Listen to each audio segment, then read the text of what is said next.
वो जो उसके पीछे भागता है उसको लोभी बना के लूट लेती है। इसलिए इन चीजों से दूर रहने के लिए रविदास जी ने, संत कबीर ने, दादू ने, पलटू ने, सब ने ये कहा कि जो इनमें मन लगा लेता है, उन्होंने तो बल्कि इस चीज के लिए, भक्ति करने के लिए, नाम की कमाई करने के लिए, सुख सुविधा, आराम, अच्छे भोजन, राजघराने और ठाट बाट के जीवन छोड़ के त्याग में जीवन अपनाया। और जिन्होंने त्याग किया, त्याग करने के बाद जो उनका सिमटाव अंदर में हुआ, क्योंकि बाहर के पदार्थों से उनका मन हट गया। लेकिन जब तक विषय वासनाओं में उन्होंने मन को दौड़ाया, मन उतना ही भागता रहा और वो पदार्थ उनको मिले भी नहीं और उन्होंने जीवन भी बर्बाद कर दिया। इसलिए उन्होंने भक्ति का जो रूप बताया उसमें कहा कि निर्विकल्प नाम का जो नाम भक्ति है उसका चिंतन करो, सुमन करो। चाहे थोड़े समय के लिए भी करोगे, एकांत में जब बैठोगे, जहां बैठोगे वहीं एकांत हो जाएगा। शुरू में दिक्कत आएगी, क्योंकि किस लिए आएगी कि मन ने जिनका संग किया है वो बातें इन कानों में जाएंगी, उनका शोर शराबा सुनेगा, ये बार बार उनकी ओर भागेगा। तो थोड़े समय के लिए इनको ये चीज गवारा नहीं है मन को। धीरे धीरे करके मन पर जब पाबंदियां पड़ती चले जाएंगी और ये उन चीजों की ओर से इसका संबंध जब टूटता चला जाएगा, फिर देखना कि मन में जो शांति आएगी, जब भी आप मन अपना नाम भक्ति में लगाना चाहोगे, ध्यान में लगाओगे या अभ्यास करोगे, वो ये नहीं है कि उसके लिए निश्चित समय ही आपको काम देगा।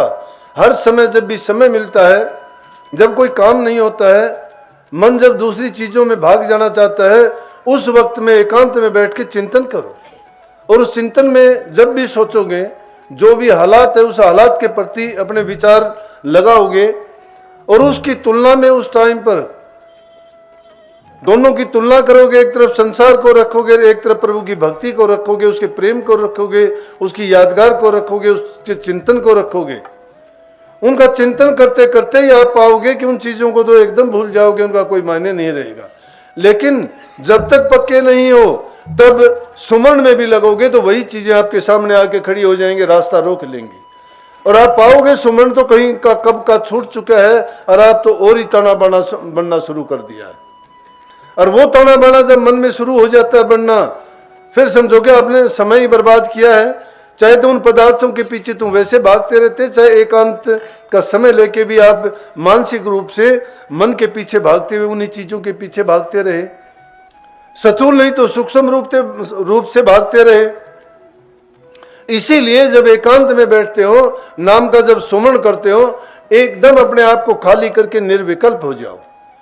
उस वक्त में सिर्फ नाम ही याद रहना चाहिए, नाम के गुण याद होने चाहिए, गुरु का कोई संदेश उपदेश ही याद आना चाहिए, संतों के क्यों वाणी शब्द ही याद आना चाहिए। अगर सुमन भूलते भी हो तो भी लगातार उसी में आपका मन लगा रहे और उसी में मन लगते लगते एक ऐसा अवस्था आएगी जिसमें निर्विकल्प बन जाओगे। ना आप नाम का सुमन रहेगा, ना ही आपको शब्द का ख्याल रहेगा, सिर्फ आपको वो नूरी प्रकाश दिखाई देगा जिसमें एक ही रूप दिखाई देगा और वही रूप मालिक का रूप होगा। कल भिवानी में बहुत बड़ी मुहिम थी, 1000 किलोमीटर तक की पुलिस के सिपाहियों ने या बड़े बड़े अफसर भी उसमें शामिल थे।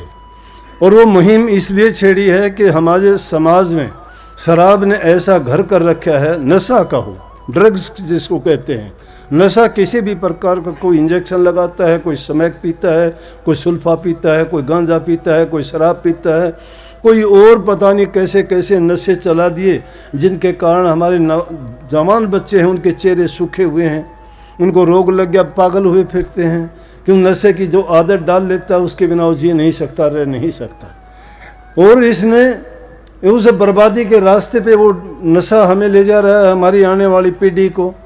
उनके माँ बाप जो उनको जन्म लेके सपने देखते हैं कि हमारा बच्चा अच्छा होगा, ये आगे चल के हमारी सेवा करेगा, ये हमारे परिवार और ख़ानदान का नाम रोशन करेगा, ऊंचा करेगा, और वो इस बीमारी में पड़ने के बाद में कहाँ का रोशन करना, वो तो माँ बाप से वो काम करवाता है जो उनको माँ बाप के लिए करना चाहिए था। माँ बाप उनके पीछे पीछे भागते हैं वो अपनी ज़िंदगी को मौत की तरफ धकेल रहे हैं। पैसे की बर्बादी है, सेहत की बर्बादी है, अपनी उसकी समाज में कोई इमेज नहीं रह जाती है ऐसे आदमी की, और फिर भी वो इस बुराई की तरफ बढ़े जा रहे हैं। तो इस बात का हम प्रण करवाते हैं। मैंने कहा, उस थोड़ा टाइम मिला वहाँ पे बोलने का, मैंने कहा था, वो कहने लगे जी थोड़ा इसके बारे में बताओ, बहुत परिवार सुधारेंगे। बहुत परिवार नहीं, हमने तो मुहिम पहले से ही चला रखी है। लाखों लोगों के घर बसाए हैं हमने, बर्बाद होते हुए नौजवान बच्चों को नया जीवन दिया है, जो इन गलत आदतों में पड़ गए थे। लेकिन धीरे धीरे करके उन्होंने सत्संग में आना शुरू किया। सत्संग के सुनने से, आने से, और उन्होंने गुरु दीक्षा लेके जब इन चीज़ों का प्रण कर लिया तो उनका जीवन संवर गया। उनके माँ बाप भी कहते हैं कि जी धन्य हो गए। यहाँ आया नहीं, अपने दिल्ली पुलिस में है बल्लू, इतना बदमाश था, सारे काम करता था। लेकिन मेरा एक बार रानीला गांव का है, उसमें जाना पड़ा मुझे, तो इसका बाप बूढ़ा बेचारा, उसको आंखों से दिखाई नहीं दे, कमर झुकी हुई, कमजोरी। क्यों? औलाद जिसकी खराब हो जाए क्या करे। आगे आगे बल्लू होता था, पीछे पीछे पुलिस होती थी। तो वो मैं जब गांव में गया, उसने दर्शन किए, बदल गया। इंसान का वक्त बदलते देर नहीं लगती। क्या पता किस घड़ी में परमात्मा उसको कौन सी अक्ल और सूझबूझ दे दे, जिसके कारण वो लाखों आपदाओं और बीमारियों से बच जाता है। क्या किया? क्यों मेरे पास आया, उसके बाद उसने नाम ले लिया। जब दोबारा जाना हुआ उस गांव में, तो उसके बाप ने पाँव पकड़ लिए, बोले भाई वाह भाई दिनोदाड़ा महाराज, तेरे जो है खेड़े बसियो औलाद के, तेने मेरा बिगड़ा हुआ लड़का सुधार दिया। इसको सुधारने वाला कोई नहीं था। आज वही है, उसके साथ जो आदमी मिल जाता है ना, उसके पास गुरु की महिमा, सत्संग की महिमा, नाम की महिमा सिवाय चौथी बात नहीं करता। एक इंसान था तो बड़े दानी थे, धनी आदमी थे, पुण्य के काम करते थे, समाज सेवी थे, बहुत अच्छे नेक इंसान थे। ये बड़ी बात है दुनियादारी में, दूसरों की सहायता करना, भूखे नंगे की मदद करना, गरीब भूखों को सहायता करना, जिस किस प्रकार, चाहे अन्न की करो, चाहे धन की करो, वस्त्र की करो, कैसे भी करो, किसी की मदद सहायता करते हो, बहुत बड़ी बात है। क्योंकि जो इंसान जैसा करता है उसको वैसा मिलता है। जो चीज़ आप करोगे उसका आपको लौट के 1000 गुना मिलेगा, लेकिन पात्र को करो, कुपात्र को नहीं।